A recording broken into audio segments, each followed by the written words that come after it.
स्वागत है दोस्तों आप सभी का एक बार फिर से बहुत दिनों के बाद हमारे इस YouTube चैनल विधिटेरिया में।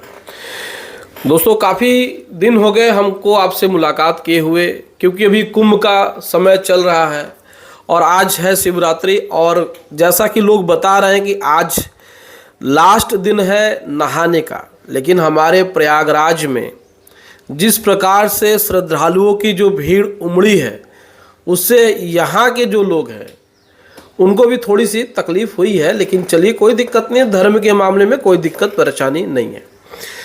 थोड़ी सी यहाँ नेटवर्क की प्रॉब्लम हो गई है, क्योंकि इतने लोग एक साथ आएंगे तो बहुत सारे नेटवर्क कंपनियों की जो क्षमता है, जो उनके टावर्स की क्षमता है, वो भी ध्वस्त हो गई थी।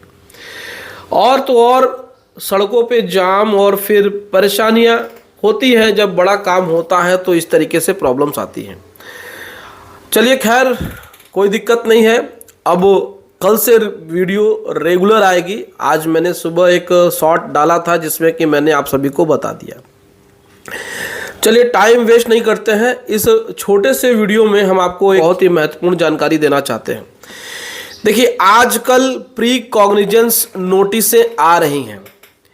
किसी भी मामले में अगर आप देखेंगे, अगर आपका अनसिक्योर्ड लोन है, कोई पर्सनल लोन है, कोई अनसिक्योर्ड बिजनेस लोन है या फिर क्रेडिट कार्ड है और वो एनपीए हो गया है और आपको बैंक की तरफ से एक लीगल नोटिस आई जिसका कि जवाब आपने नहीं दिया, या फिर बैंक की तरफ से कोई लीगल नोटिस आई, आपने उसको इग्नोर कर दिया, कुछ भी कर दिया, और अब बैंक की तरफ से आपको एक प्री कॉग्निजेंस की नोटिस आई है और आपने देखा है कि उस नोटिस पे कोलकाता का एड्रेस पड़ा हुआ है। और जब आप उसको किसी ऐप में, ई कोर्ट के ऐप में देखते हैं तो वहाँ पे वो शो नहीं करता है कि case is not allotted to the court, ऐसा एक स्टेटस लिख के आता है। लेकिन नोटिस पे लिखा हुआ है कि आपको इस डेट पे अपीयर होना है। अब आप रहते हैं दिल्ली में किसी दूसरे शहर में, तो अब इस तरीके की मामले में किस तरीके से इनिशिएट किया जाए, इस मामले में कैसे पैरवी की जाए, कैसे मुकदमे में शामिल हुआ जाए। तो देखिए सबसे पहले तो आप ये देखिए कि अगर उस पर कोई डेट लिखी है तो अगर आप कोलकाता जा सकते हैं या किसी दूसरे शहर में हैं, किसी अन्य शहर में हैं, अगर आप वहाँ जा सकते हैं तो 2 से 3 दिन पहले चले जाइए। उसका प्रोसीजर हम आपको बहुत ही आसानी से बता दे रहे हैं। उसमें कोई खर्चा आपको वहाँ पर पहले वकील करने की ज़रूरत नहीं है। वहाँ पे जो केस नंबर दिया हुआ है और जो कोर्ट का नाम दिया हुआ है, आप उस केस नंबर कोर्ट के नाम से आप पहुँच जाइए और वहाँ पर देखिएगा कि जो ऑफिस है उस कोर्ट की, वहाँ पे जाकर जो भी बाबू हैं उनसे कहिए कि सर ये मेरा केस नंबर है और इस कोर्ट का है, इस नाम से लिखा हुआ है, ये 2 पार्टियों का नाम है। मान के चलिए कि Manjeet Tripathi versus union bank या मंजीत त्रिपाठी वर्सेस बजाज फाइनेंस, उस पर जो भी है मैंने अपना ही नाम ले लिया है, आपका भी नाम हो सकता है। तो उस नाम से उस फाइल को सर्च करा लीजिए और देखिए कि क्या वो फाइल एग्जिस्ट कर रही है, क्या वो फाइल सही में है वहाँ पर।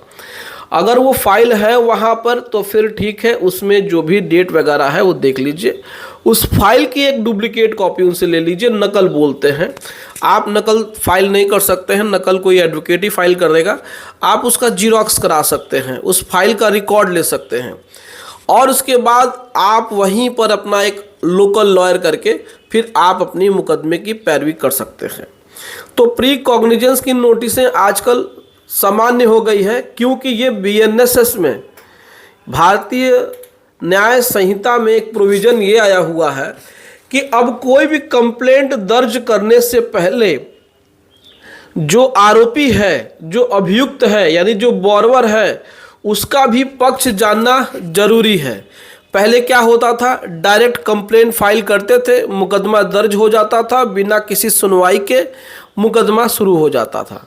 लेकिन अब इसमें संहिता में इस तरीके से अमेंडमेंट किया गया है, जो 2023 में भारतीय न्याय संहिता यानी भारतीय न्याय सुरक्षा संहिता यानी बीएनएसएस में प्रोविज़न को बदल दिया गया है। इसको लागू किया गया है कि भाई अब तो कंप्लेनेंट को वेट करना होगा, क्योंकि जब तक अभियुक्त की पक्ष को नहीं सुना जाता है तब तक एक तरफा मुकदमा चालू नहीं किया जाएगा। इसीलिए इस प्रोविज़न को धारा 223 को बनाया गया है, अमेंडमेंट किया गया है सीआरपीसी में। तो अब इसमें आपकी भी सुनवाई होगी, तभी जा कर के उसमें दोनों पक्षों की सुनवाई होने के बाद ही कंप्लेंट को फाइल किया जाएगा, रजिस्टर किया जाएगा। इसीलिए वो कोर्ट में केस नहीं दिखाता है, इसीलिए आपको वहाँ पे जाना ज़रूरी होता है। कुछ लोग इसकी जानकारी नहीं रखते हैं, इसीलिए वो घर पे बैठे रहते हैं, उनके खिलाफ कंप्लेंट हो जाती है।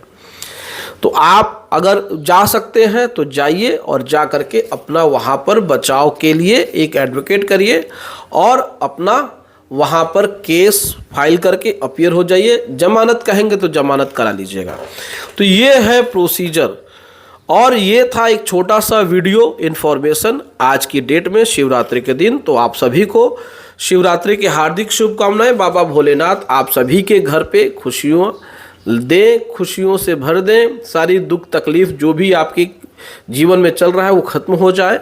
और हमारी आपसे मुलाकात कल से बराबर होगी वीडियो के माध्यम से।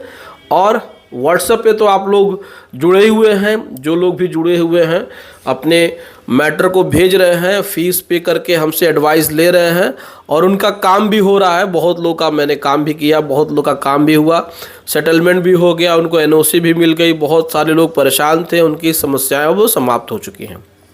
तो अगर आप भी चाहते हैं कि आपकी समस्याएं हैं और समाप्त हों तो हमारे इस व्हाट्सएप नंबर पे हमसे संपर्क कर सकते हैं। फ़ीस तो इस पे आपको देनी होगी, उस पर जाकर देख लीजिएगा कितनी फ़ीस है। बहुत मामूली सी फ़ीस मैंने रखी हुई है, आप दे करके अपना लीगल सोल्यूशन ले सकते हैं, लीगल गाइडेंस ले सकते हैं।